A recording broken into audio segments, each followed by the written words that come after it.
Assalamualaikum warahmatullahi wabarakatuh.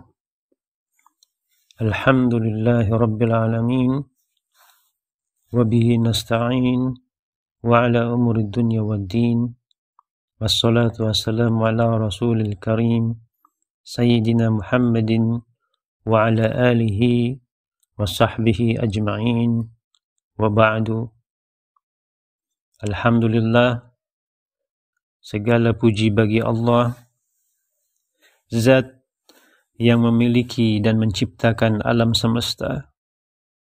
Mudah-mudahan Allah Subhanahu wa Ta'ala memberikan kepada kita bimbingan dan petunjuk.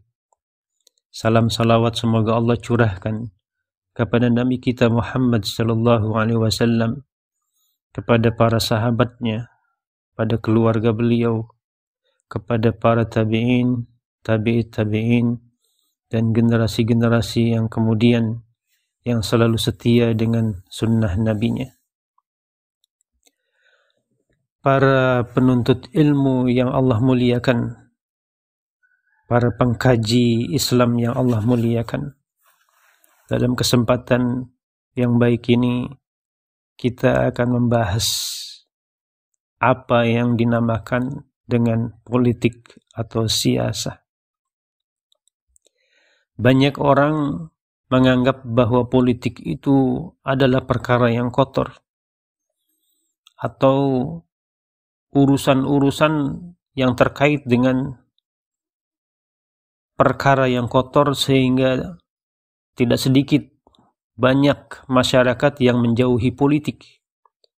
Bahkan ada juga yang tidak peduli dengan urusan politik karena mereka melihat bagaimana rusaknya iklim dan juga para pelaku politik. Image seperti ini muncul karena mereka menyaksikan kelakuan para politisi. Secara kebetulan politisi yang saat ini muncul adalah para politisi dan atmosfer politik yang dilahirkan oleh sistem yang bukan Islam. Dan kita hidup di dalam sistem yang bukan Islam, baik di level daerah, level nasional maupun level internasional. Sebagian besar para politisi di level daerah misalnya mempertontonkan motivasi yang sebelumnya mereka tutup rapat. Motivasi mengejar jabatan atau kursi.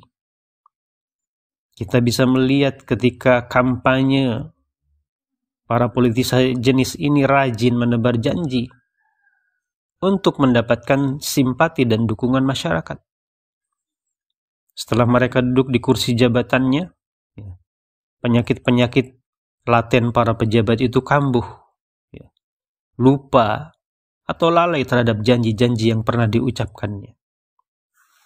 Seperti itulah kemudian masyarakat menilai politik itu adalah perkara yang sangat kotor. Belum lagi kebohongan-kebohongan yang menghiasi para politisi atau iklim politik.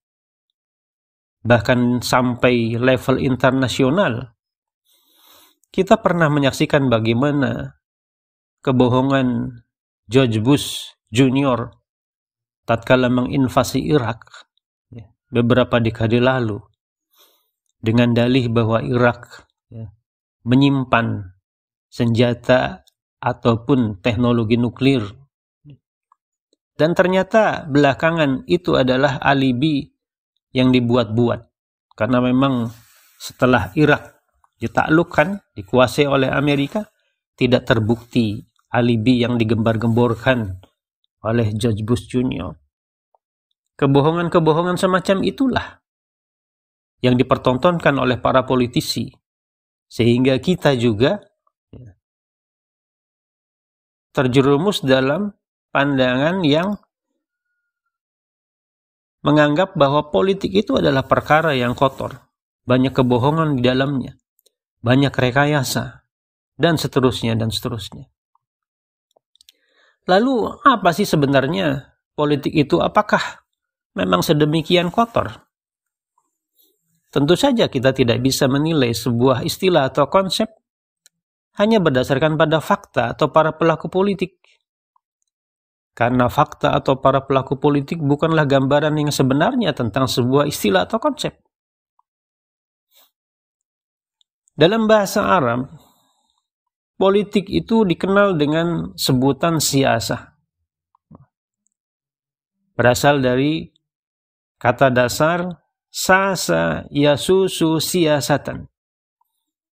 Artinya adalah mengatur urusan rakyat, mengelola, memelihara, memanage urusan rakyat. Di dalam kamus Lisanul Arab dinyatakan wasiyasah yakni al-qiyamu ala syai'in bima yasluhuhu. Siyasah adalah melakukan sesuatu yang bisa memberi maslahat padanya. Artinya, politik atau siyasah itu bermakna mengurusi urusan berdasarkan suatu aturan tertentu, berupa perintah dan larangan. Dalam hadis Nabi yang diriwayatkan oleh Imam Bukhari, terdapat istilah siyasah. Di situ disebutkan, kanat banu Israila tasusuhumul anbiya. Kullama halaka nabiyyun khalafahu nabiy. Wa annahu la nabiyya ba'di. Wa satakunu khulafa'u fatakthur. Qalu, fama ta'muruna? Qalafu bi bay'atil awwali fal awwal. Wa atuhum haqqahum. Fa inna allaha sa'iluhum amma stara'ahum. Kata Nabi, dahulu urusan Bani Israel itu diatur oleh para nabi. Setiap kali nabi meninggal atau binasa, segera digantikan oleh nabi lainnya. Dan sesungguhnya tidak ada lagi nabi sesudahku. Dan kelak sepeninggal nabi, yang mengatur atau memeliharanya adalah para khulafa, yang jumlah mereka itu banyak. Ditanyakan oleh para sahabat, apa yang kau perintahkan kepada kami? Dijawab, bai'atlah pemimpin atau khalifah yang pertama dan yang pertama, dan serahkanlah kepada mereka hak mereka, karena sesungguhnya Allah akan menanyai mereka atas apa yang menjadi urusan dan tanggung jawab mereka. Jadi, politik itu diartikan dengan pengaturan dan pemeliharaan urusan rakyat, mencakup urusan mereka di dalam maupun di luar negeri. Dari sini muncul pengertian ada politik Islam, politik komunis, politik kapitalis. Itu artinya bagaimana Islam mengatur dan memelihara atau memanage urusan rakyat.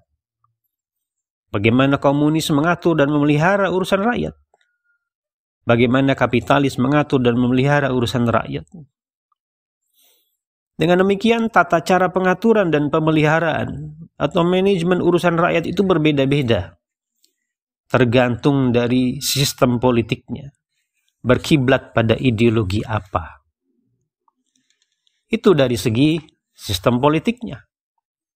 Kalau pelakunya, karena yang menjalankan sistem politik itu adalah manusia, maka bukan tidak mungkin terjadi kesalahan dalam pelaksanaannya.